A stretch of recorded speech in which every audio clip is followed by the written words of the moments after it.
Welcome back to our Dexter series. Today we are looking at season 3, Power and Friendship. This season is very different because Dexter isn't alone anymore. Dexter is hunting a drug dealer named Frebo. While he is trying to kill Frebo, he accidentally kills a young man who attacks him. This man is the brother of Miguel Prado. Miguel is the district attorney (DA) of Miami. He is very powerful and very popular. Miguel finds Dexter at Frebo's house. Dexter tells a lie, but Miguel believes him. In fact, Miguel thinks Dexter is a hero for trying to catch criminals. They become best friends. They go to baseball games, have dinners with their wives, and talk about justice. Miguel tells Dexter that the law is too slow.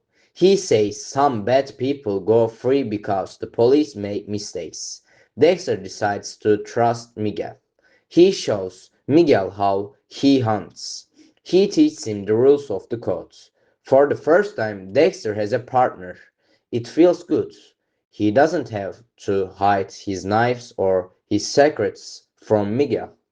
But slowly, Miguel starts to change. He becomes very arrogant.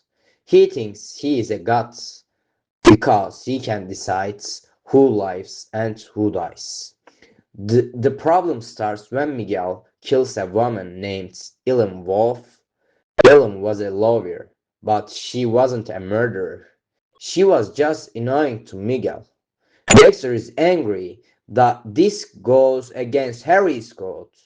Dexter realizes that Miguel is using him. Miguel didn't want a friend, he wanted a tool to kill his enemies. While this is happening, Rita is pregnant. Dexter is going to be a father. He is very nervous. He wonders if his baby will be a monster too. He wants to be a good man for Rita. He decides he must stop Miguel. The friendship turns into a war. Dexter has to use all his skills to stop a powerful man like the district attorney. In the end, Dexter kills Miguel and makes it look like the work of another serial killer named the Skinner. Season 3 teaches us that Dexter cannot have friends. His secret is too big to share. Every time he lets someone in, things go wrong. But at the end of the season, Dexter and Rita get married. It looks like happy ending, but we know that in Dexter's world, happiness never lasts long.